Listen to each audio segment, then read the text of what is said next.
They were born in Sheridan, February 26, 1927. December 7th, 1941, a date which will live in infamy. Do I remember it? Vividly in my mind. When the war broke out, we used to, a bunch of guys get together in the Silver Creek Park. And I always went with guys I was like 15 then. And we went with a bunch of guys in the park. As soon as they heard the war broke out, all these guys that were 18 went enlisted. Instead of getting drafted, they were enlisted in the service. All my friends. Yeah.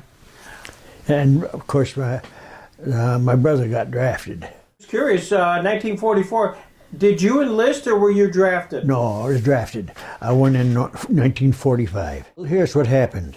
I worked on my uncle's farm, and he got me a 6-month deferment.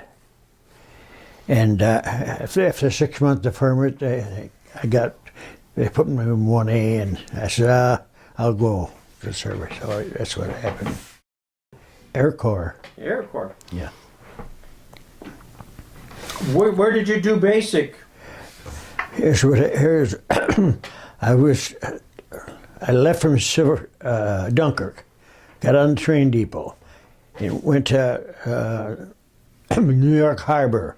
From New York Harbor, went to John Hancock. We're a distribution center. And we got all our shots and everything. And then they shipped me to Keesler, Mississippi. And took my basic there. Mm-hmm. And let's see.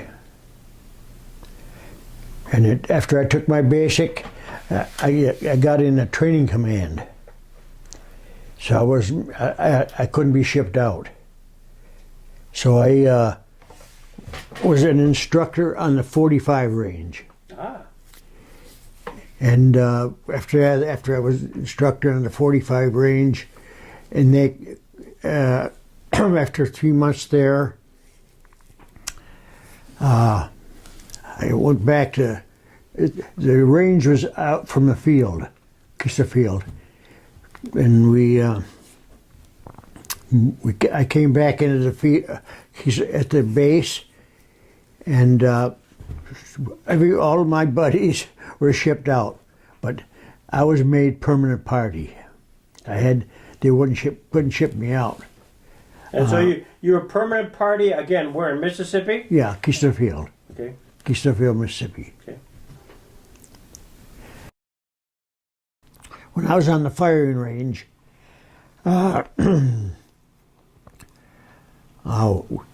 here's how the firing was set up. They had a tower, and Sergeant Austin, he's a big burly guy, and he's up in the tower, and we're firing off. I think they were Cubans. We were firing off Cubans. You had, I think it was 20. No. I think it was like 20 on one side and 20 on the other side of the tower. So here's what happened. He said, ready on the fire line, ready on the right, ready on the left. All of a sudden I look over, and I have to take care of 10 guys. And this guy had his gun pointed at the next guy next to him, with the finger on the trigger. What am I going to do? So I went up and I hit him like this. He shot it up in the air. Oh my God. Of course, Sergeant Austin shut the line down right away.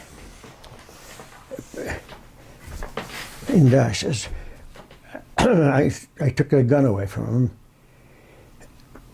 Sergeant Austin came down, and I don't know whether they put him in I think they took him and locked him up, called MPs, and and they took him away, and he couldn't speak English. No kidding. He didn't know what was going on.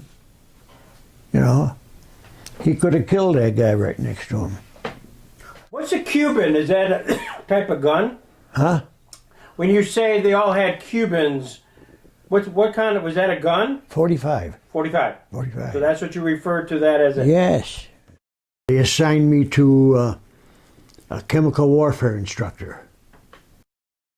Was there a fear of the use of chemicals? Well, no, there really wasn't.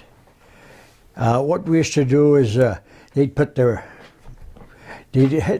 mask on, and they'd go in this building, of course, and then they'd turn the gas on. And when they got in there, they had to take the mask off. Mm. And you ought to see them guys.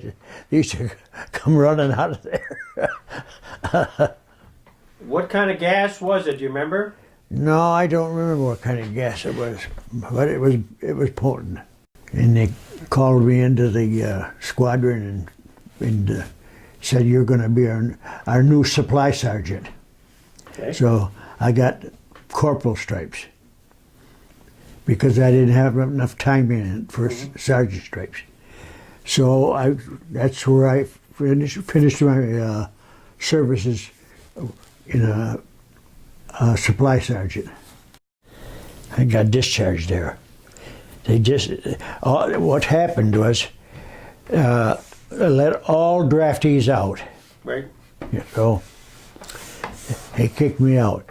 I was thinking about re-enlisting, but I wanted to get home and get married. Oh, good for you. Good for you. What's the legacy? I don't know. It was a good experience. It was a good experience. I liked it. And then I got to be to the government, I got on-the-job training. So they paid me like $50 a week for 52 weeks. What they used to do is every month they drop it down and my uncle and my cousins at the garage used to have to pay me the difference. Mm-hmm. Like they drop it down like $5 and till the year was over with. That's great. Well, we salute you, Mr. Gizzi. Thank you for all of your time. Okay, thank you.